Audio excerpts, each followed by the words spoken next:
नमस्कार विद्यार्थी मित्रांनो, ग्रो अकॅडमी या YouTube चॅनलवर तुमचे मनापासून स्वागत आहे। विद्यार्थी मित्रांनो, आपण आज महत्त्वपूर्ण म्हणजे कट ऑफ या विषयावर बोलणार आहोत, डिस्कस करणार आहोत।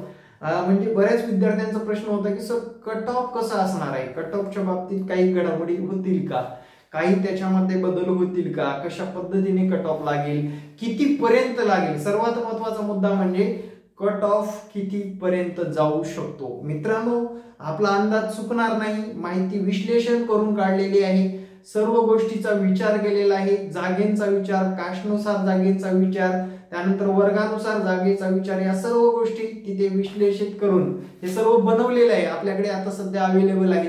या सर्व बनवलेल्या गोष्टी मी तुमच्या पुढे मांडण्याचा प्रयत्न करणार आहे।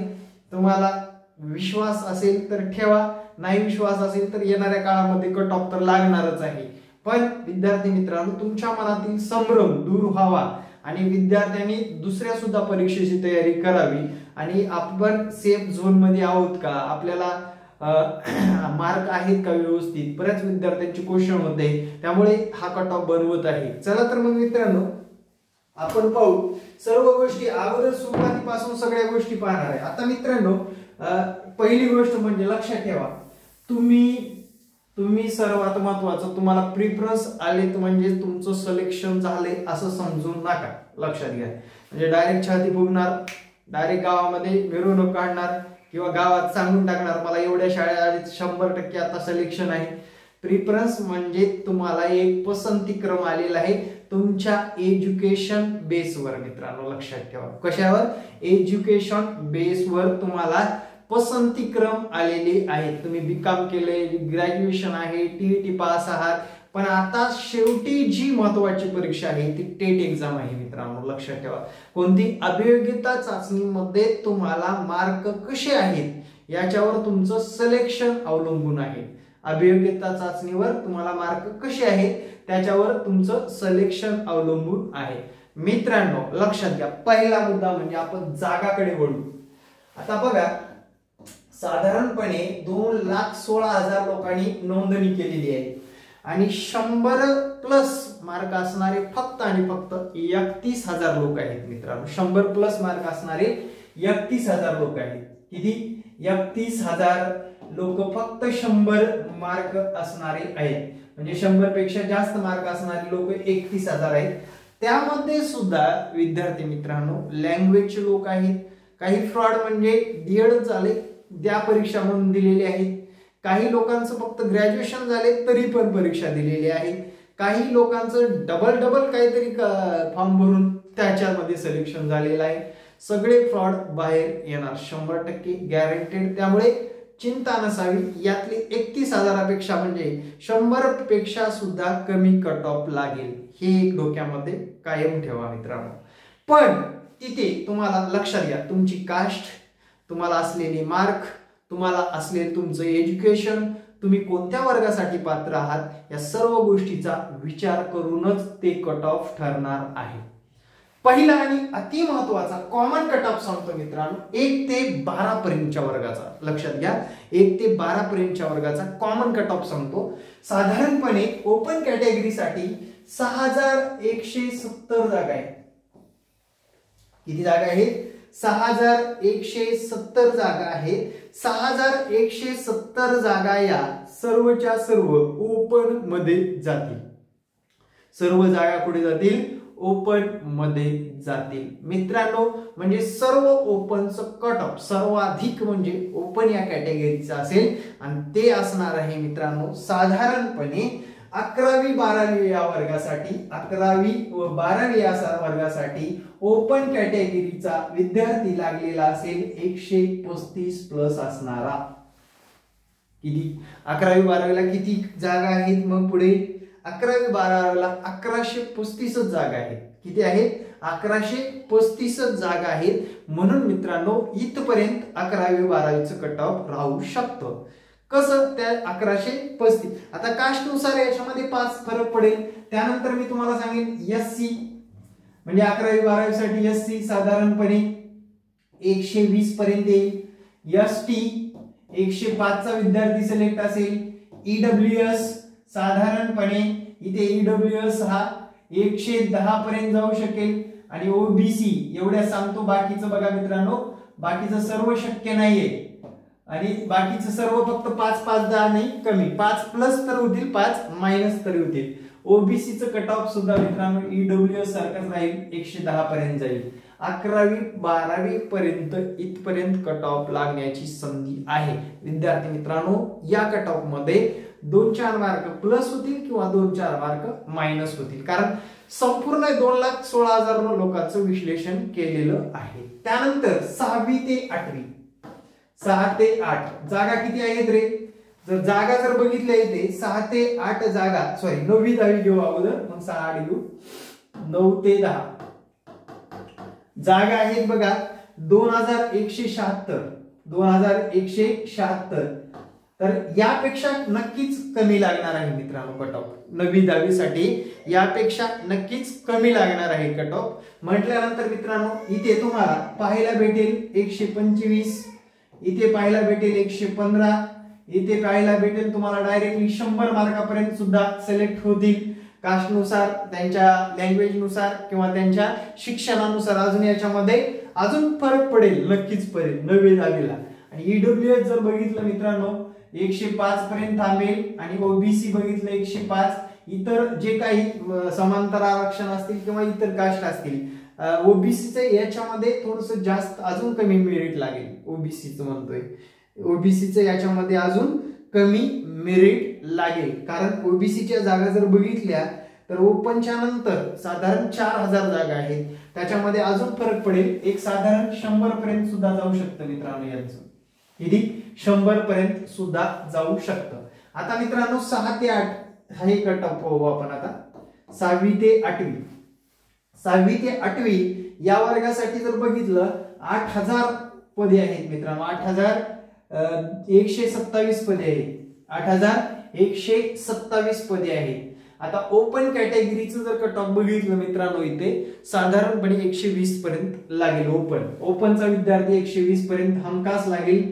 110 एसटी कॅटेगरी 95, ईडब्ल्यूएस कॅटेगरी जर बघितली ईडब्ल्यूएस ला फार 100 पर्यंत येऊ शकेल. ओबीसी 100 किंवा 95 इथपर्यंत येऊ शकते, कारण ओबीसी ला जागा ओपनच्या तुलनेमध्ये आहेत. 100 किंवा 95 पर्यंत येऊ शकते. त्यानंतर सर्वात महत्वाचं म्हणजे 1 ते 5 या वर्गाचं कट ऑफ कसं राहणार. आता मित्रांनो कट ऑफ जर बघितलं 1 ते 5 या वर्गासाठी सर्वाधिक जास्त जागा आहेत मित्रांनो. किती जागा आहेत रे 1 ते 5? 1 ते 5 जर बघितलं तुम्हाला पण माहित आहे 10,000 किती जागा? 10,240 जागा आहेत. 10,240. ओपनचं 90 पर्यंत जाईल, इथे 85, एसटी 80 पर्यंत जाईल. ईडब्ल्यूएस साधारणपणे ओपन पेक्षा 5 मार्कांनी म्हणजे 85 पर्यंत, हे सुद्धा 85-90 या दरम्यान राहील. आणि फायनली मित्रांनो कट ऑफ अशा पद्धतीने राहण्याची शक्यता नाकारता येत नाही. आता राहिला विषय मित्रांनो, हे झाले आपले या जागा झाल्या मित्रांनो विदाऊट इंटरव्ह्यू. आणि इंटरव्ह्यू ज्या लोकांना आहेत ते बघा. जर इंटरव्ह्यू जर बघितलं मित्रांनो याच्यामध्ये 5-5चा फरक पडेल. म्हणजे ओपन कॅटेगरीसाठी 130 पासून बोलवतील, 120, 115, साधारणपणे 85 पासून बोलवतील. पण ते इंटरव्ह्यू घेऊन तुमचं सिलेक्शन होणार आहे, लक्षात घ्या. इंटरव्ह्यू घेऊन तुमचं सिलेक्शन होणार आहे. आता विद्यार्थी मित्रांनो याच्यामध्ये सुद्धा अजून फरक पडतो. आता प्रिफरन्स आपण कसे दिलेले आहेत किंवा आपण न दिलेले प्रिफरन्स कसे आहेत याच्यावर सर्वात महत्वाचा फरक पडत असतो. एखाद्या विभागामध्ये किंवा भागामध्ये मेरिट हाय जाऊ शकतो, कारण विद्यार्थ्यांची पसंतीक्रम निवडण्याची क्षमता तिकडे जास्त असते, तेव्हा तिथलं मेरिट नक्कीच हाय जाऊ शकतं. आता सर आम्ही विदाऊट इंटरव्ह्यू लागलो नाही, जर इंटरव्ह्यूची संधी मिळाली तर त्याच्यामध्ये पारदर्शकता असेल का? मित्रांनो स्वतःचा बचाव स्वतःच करा. लक्षात घ्या, तुम्ही ज्या संस्थेमध्ये इंटरव्ह्यू दिला आहात त्या संस्थेची संपूर्ण माहिती काढा.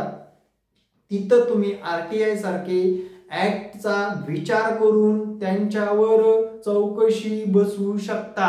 आता मी कमेंट मध्ये बघितलं, सर इकडे जर सिलेक्शन झालं नाही विदाउट इंटरव्ह्यू मध्ये आणि इंटरव्ह्यू मध्ये सिलेक्शन झालं, सगळा पैशाचा बाजार चालेल, आमचं सिलेक्शन होणार नाही, असे जे काही मनामध्ये संभ्रम आहे मित्रांनो, तंत्रज्ञान खूप पुढे गेलेलं आहे. तुम्ही थांबलात, विषय संपला. तुम्ही इंटरव्ह्यू दिलात, तिथे सर्वात महत्वाची आणि अति महत्वाची गोष्ट काय करायची, माझं सिलेक्शन झालं नाही तर त्या ठिकाणी कोणता व्यक्ती निवडला गेला आहे हे पाहणं गरजेचं आहे.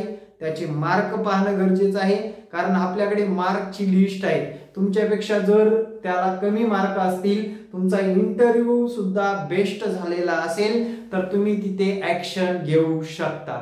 आणि अजून एक गोष्ट करणं गरजेचं आहे, शासनाने सुद्धा करणं गरजेचं आहे, विथ कॅमेरा इंटरव्ह्यू पारदर्शक झाले पाहिजे. विथ कॅमेराच्या अंडर झाले पाहिजे ते इंटरव्ह्यू. आणि त्याच दिवशी त्यांची जी काही मूल्यमापनाची टाचण असणार आहे ती एखाद्या अधिकाऱ्यासमवेत झाली पाहिजे मित्रे. म्हणजे समजा आता लातूरमध्ये जर इंटरव्ह्यू ठरत असतील, त्या संस्थेवर गव्हर्नमेंटचा एक अधिकारी जर हजर राहिला तर नक्कीच भलं होणार आहे गोरगरीब विद्यार्थ्यांचं. याच्यावर सुद्धा आयुक्त कार्यालयाने ऍक्शन घेणं गरजेचं आहे आणि आपल्या संघटना लोकांनी सुद्धा याच्यावर काम करणं गरजेचं आहे. संपूर्णपणे पारदर्शक परीक्षा होणं गरजेचं आहे आणि सिलेक्शन होणं सुद्धा गरजेचं आहे मित्रांनो. त्यानंतरचा विषय आहे, आता ही कट ऑफ काही ऑफिशियली नाही मित्रांनो, सगळ्यात महत्वाचं सांगतोय, हे तुमच्या आणि माझ्या समाधानासाठी, माझ्यापेक्षा तुमच्या समाधानासाठी कट ऑफ बनवलेला आहे. यापेक्षा तुम्हाला कमी मार्क असतील तर तुम्ही कुठल्या परीक्षा पास नसाल तर परीक्षा पास करण्याकडे तुमचा कल असावा, आणि यापेक्षा जास्तही मार्क असून तुम्हाला जर या कट ऑफवर अवलंबून असाल तर मित्रांनो त्याच्यामध्ये सुद्धा काही चेंजेस होऊ शकतात.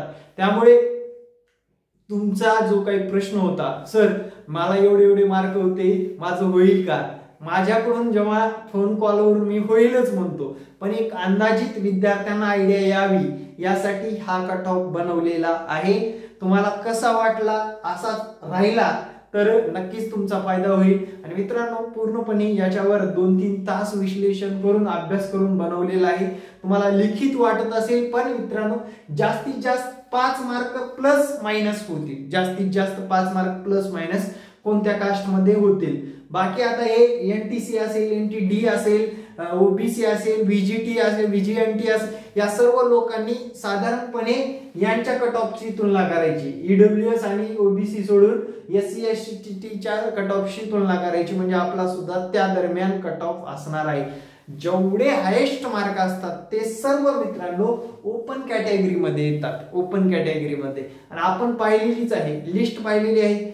साधारण ओपनच्या 6000 जागा आहेत समजा, तर त्या 6000 जागा जर बघितल्या डायरेक्ट तो कुठे येतोय रे, स्क्रोलिंग कुठे येतोय, साधारण 105-106 मार्कापर्यंत खाली येत असतो. म्हणजे आपल्याला लगेच लक्षात येऊन जाईल कट ऑफ काय लागणार. आता मित्रांनो भाषा विषयानुसार थोडंसं चेंजेस होऊ शकतात, किंवा तुमच्या दुसऱ्या काही ग्रॅज्युएशन नुसार चेंजेस होऊ शकतात, वर्गानुसार थोडं कट ऑफ चेंजेस होऊ शकतं. त्यामुळे कुणाला विचारण्याच्या भानगडीत पडू नका. आता मी सांगितल्याप्रमाणे कट ऑफ असू शकतं मित्रांनो. त्यामुळे या सर्व गोष्टीचा विचार करून निवांत राहा, प्रिफरन्स जनरेट व्यवस्थित करा, लॉक करून सोडून द्या. आपलं काम झालेलं आहे. डायरेक्टली तुम्हाला सर्व गोष्टी कंटिन्युअसली अपडेटेड सर्व गोष्टी आयुक्त कार्यालयाकडून मिळून जातील. त्यावेळेस तुम्हाला त्याच्यावर बारकाईने नजर फिरवायची आहे. आणि शाळा निवडताना जिथे शक्य आहे तिथेच निवडा प्लीज. जिथं जाऊन आपल्याला नोकरी करणं शक्य आहे त्या शाळा निवडा. येणाऱ्या काळामध्ये विद्यार्थी मित्रांनो तुम्हाला असेच नवनवीन अपडेट भेटत राहण्यासाठी आपल्या ग्रो अकॅडमी युट्यूब चॅनलला फॉलो करायला विसरू नका. सबस्क्राईबचं बटन दाबा आणि जास्तीत जास्त लोकांना हा व्हिडिओ शेअर करा. धन्यवाद. जय हिंद, जय महाराष्ट्र.